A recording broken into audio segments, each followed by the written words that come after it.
سب سے آخر میں امام نے اپنی گردن کیوں دی؟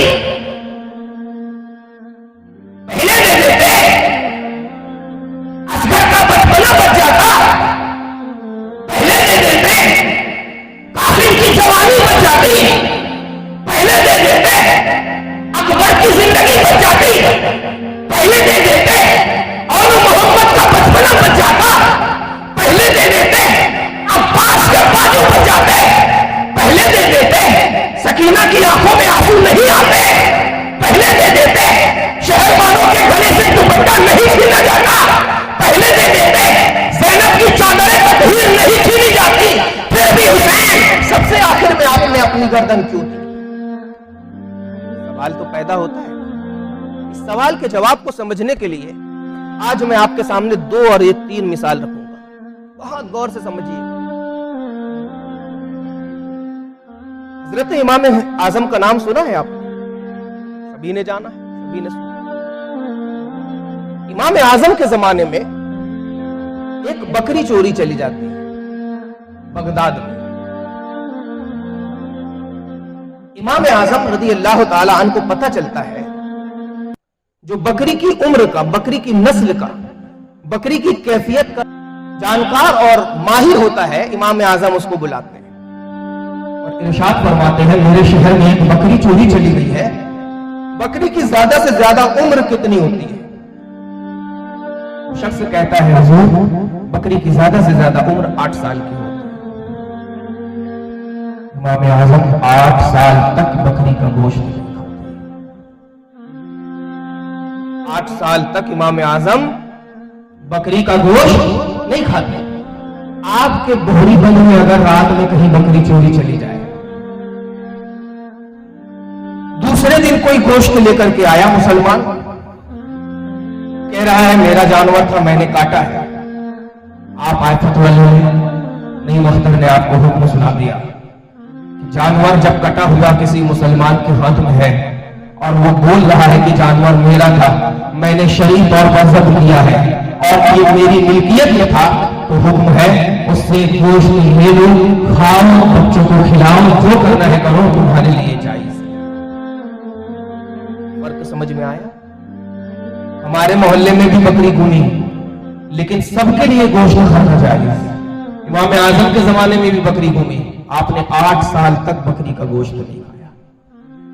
کیوں؟ زیادہ سے زیادہ بکری کی عمر 8 سال ہوتی ہے، کہیں ایسا نہ ہو کہ میں بکری کا گوشت کھاؤں اور وہی چوری ہوئی بکری کا گوشت میرے سامنے آ جائے، اس لیے 8 سال تک امام اعظم بکری کا گوشت نہیں کھا رہے۔ پہلی مثال، آپ کا ڈیم بڑا مشہور ہے بہری بند، وہاں جاتے ہوں گے آپ، وہاں پر بہتی ہوئی نہر میں جو ڈیم کا حصہ ہے، ایک سیب بہتا ہوا ملا۔ ہمارے بھائی ہیں، چاچا ہمارے حافظ صاحب ہیں، یہ گئے اپنے مقتدیوں کو پکنک کے، چلو بھائی آج بہری بند کی مچھلی کھائی جائے گی۔ وہاں پر ڈیم میں ایک بہتا ہوا سیب آیا، ان کو بڑی بھوک لگی تھی، سیب اٹھایا، کھا گئے۔ کھانے کے بعد احساس ہوا یار بھوک لگی تھی، پتہ نہیں کس کا سیب تھا، بہتا ہوا آ رہا تھا، میں نے کھا لیا، چل کر کے مفتی صاحب سے مسئلہ تو معلوم کر لے، میں نے کام صحیح کیا یا نہیں کیا۔ حافظ صاحب آئے، حضرت میں بہری بان ڈیم میں گیا تھا پکنک کے لیے، بڑی بھوک لگی تھی، بہتا ہوا ایک سیب آیا، میں نے اس سیب کو اٹھایا اور کھا لیا، آپ بتائیے کیا میں نے صحیح کیا یا نہیں کیا؟ ہم نے جواب دے دیا بہتی ہوئی جو چیز ہوتی ہے وہ مباح ہوتی ہے، جس کے ہاتھ میں لگے اسی کی ہوتی ہے، وہ کھا لے، چاہے تو گھر لے جائے، چاہے تو جو کرے، کوئی گناہ نہیں ہے۔ کوئی بولو کوئی گناہ نہیں ہے، جس کے ہاتھ میں بہتی ہوئی چیز آئی اسی کی ہو گئی۔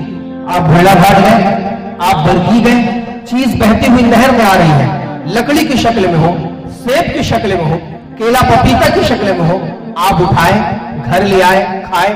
مچھلی بہ کر کے آ رہی ہے، آپ نے پکڑا مچھلی کو، گھر لے آئے، کھائے، وہیں پر پکنک کر لیا، کوئی گناہ نہیں ہے، آپ کے لیے وہ کام کرنا جائز ہے اور مباح ہے۔ لیکن ایک بات غوث اعظم کا بھی ہے، وہ بھی بھوکے ہیں کئی دن سے، नहर के किनारे से सेब बहता हुआ जा रहा है। सेब को उठा करके आपने खा लिया। खाने के बाद एहसास हुआ कि मुझसे तो चूक हो गई, बड़ी भूख लगी थी, मैंने खा लिया। अब जिस समत से नहर बह करके आ रही थी उसी तरफ चल पड़ते। कुछ दूर जाने के बाद क्या देखते हैं, एक बाग है सेब का, उसी बाग से सेब नहर में टपक रहा था। गए, बाग के मालिक से कहा, मैंने आपकी इजाजत के बगैर आपके बाग के बहते हुए सेब को खा लिया है, मैं आपका गुनहगार हूं, मुझे इसकी सजा दे दो।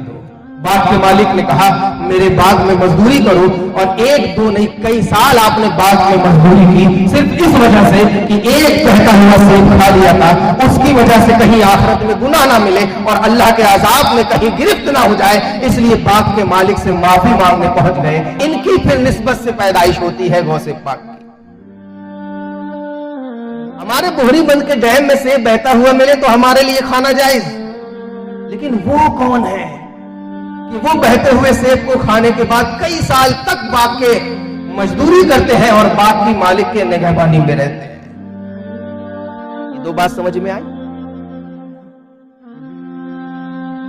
और मिसाल सुनो, झूठ बोलना हराम है, चोरी करना हराम गुनाह है, चुगली करना गुनाह है हराम, गाली देना हराम, जुआ खेलना हराम, जिना करना हराम, ये सारे काम हराम।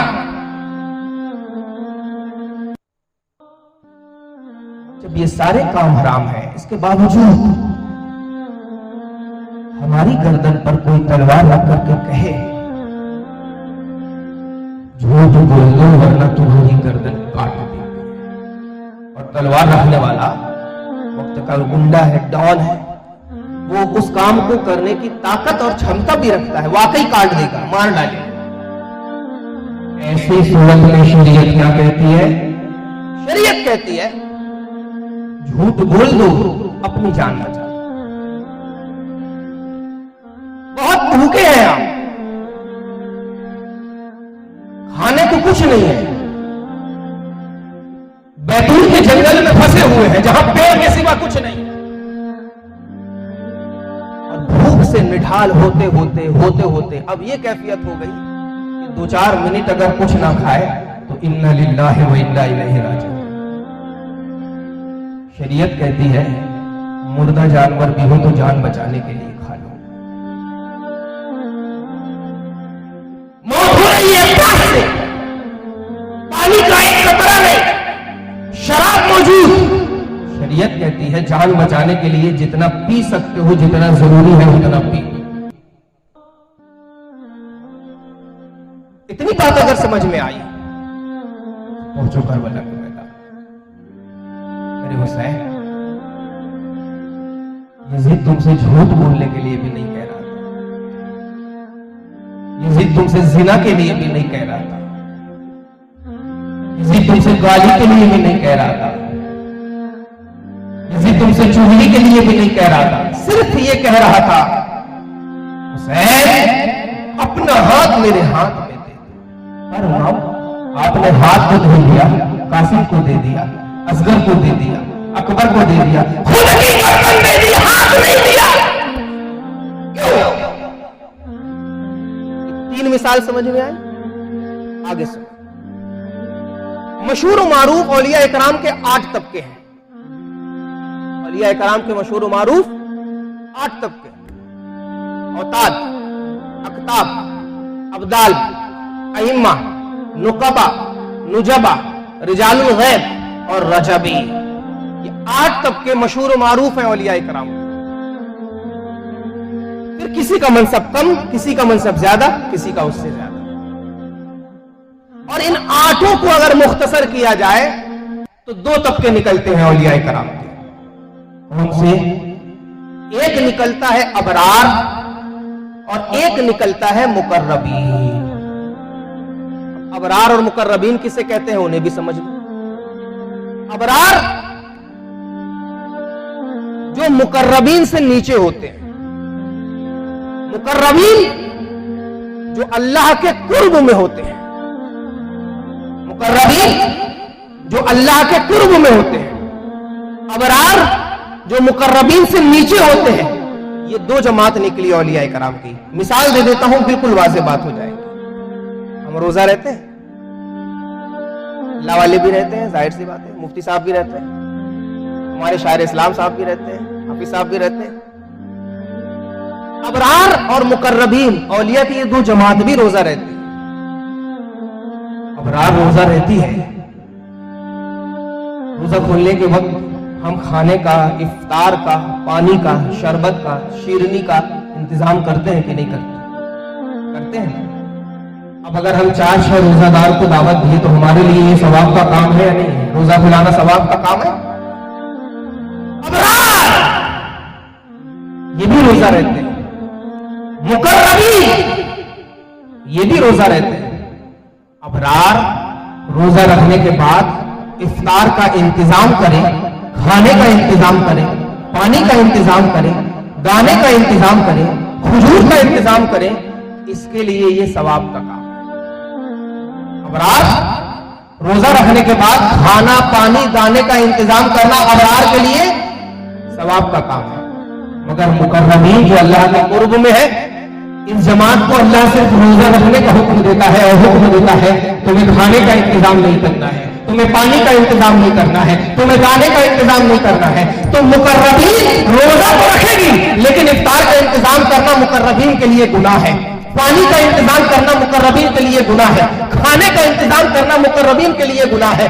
ये अलग अलग जमात की अलग अलग अलामत है।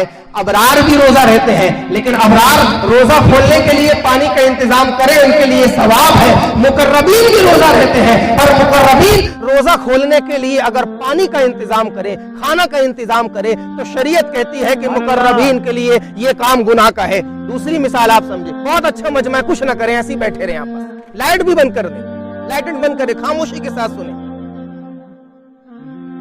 मुकर्रबीन और अबरार।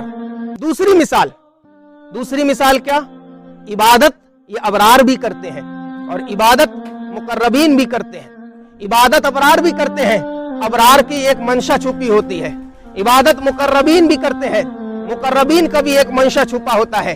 अबरार इबादत करते हैं तो अबरार की इबादत में क्या मंशा छुपा होता है?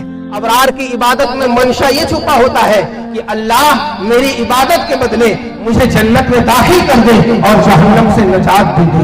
ये अबरार के मंशा होता है। और मुकर्रबीन का मंशा ये होता है कि हमें न जन्नत से मतलब है, न जहन्नम से मतलब है, हम तो सिर्फ इसलिए इबादत कर रहे हैं कि मेरा रब मुझसे खुश हो जाए।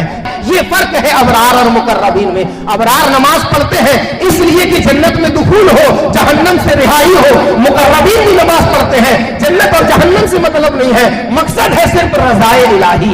अबरार भी रोजा रखते हैं इसलिए रखते हैं कि जन्नत में चले जाएं और जहन्नम से बचे। मुकर्रबीन भी रोजा रखते हैं, लेकिन जन्नत और जहन्नम से मतलब नहीं है। रोजे का सिर्फ ये मकसद है कि अल्लाह की खुशनुदी हासिल हो जाए, अल्लाह की रजा हासिल हो जाए, अल्लाह इस जमात से राजी हो जाए। ये फर्क समझ में आया आपको? अब पहुंचो आप। जब ये फर्क समझ में आ गया, जाओ गौसे आजम के बाप के पास। ऐ गौसे आजम के वालिद, हमारे हाफिज साहब भी तो गए थे बहरी पर, सेब बहता हुआ आया, खा लिया इन्होंने। हमने जवाब दिया तुम्हारे लिए मुबाह है, गुनाह नहीं है, बहती हुई चीज तुम्हारे लिए खाना हलाल है। आपने फिर बाद में क्यों मजबूर की एक सेब खाने की वजह से? जवाब दिया मैं मुकर्रबीन हूं, मेरे लिए वो सेब खाना जायज नहीं है। पहुंचे हम बगदाद इमाम आजम के पास। ऐ इमाम आजम, हमारे घर में, हमारी बस्ती और हमारे मोहल्ले में अगर बकरी गायब हो जाए, चोरी चली जाए, दूसरे दिन कोई शख्स बकरी का गोश्त लेकर के आए, कहे मैं इसका मालिक हूं, मुझसे खरीद लो, हुक्म दिया जाएगा कि गोश्त जब उसके हाथ में है तो उससे गोश्त खरीद लिया जाए, खरीद कर खा लिया जाए, बच्चों को खिला दिया जाए, दावत भी की जाए। कहीं से गलत नहीं, कहीं से गुनाह नहीं, कहीं से आखिर नहीं, कहीं से कोई कराहत नहीं, कहीं से कोई कबाहत नहीं, कुछ भी नहीं। लेकिन ऐ इमाम आजम, आपने क्यों एक बकरी आपके जमाने में चोरी हुई तो 8 साल तक गोश्त नहीं खाया? जवाब दिया कि मैं मुकर्रबीन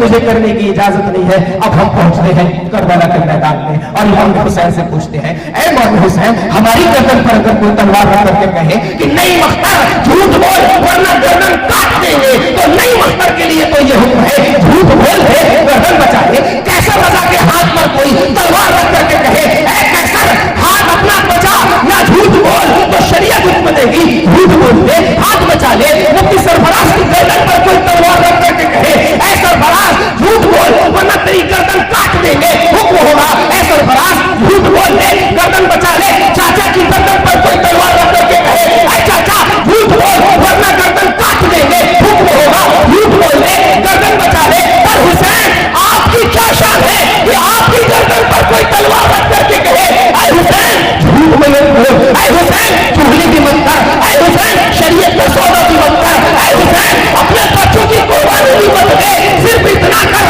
कि यजीद के हाथ में हाथ दे। मगर हुसैन आप हाथ नहीं दिए, गर्दन दे दिए, हाथ नहीं दिए, बच्चों को दे दिया, हाथ नहीं दिया, अकबर को कटवा दिया, हाथ नहीं दिया, अस्कर को खत्म कर दिया, हाथ नहीं दिया, कासिम की जवानी पर घोड़े दौड़ा दिया, हाथ नहीं दिया, अस्कर के बाजू कटवा दिए, हाथ नहीं दिया, और मोहम्मद को शहीद करवा दिया, हाथ नहीं दिया, अब्बास के बाजू कटवा दिए, हाथ नहीं दिया, कासिम की जवानी लुटवा दी, हाथ नहीं दिया, ज़ैनब की आंखों में आंसू देख लिया, हाथ नहीं दिया, शहर वालों की निगाहों में आंसू देख लिया। तो जवाब मिला कि तुम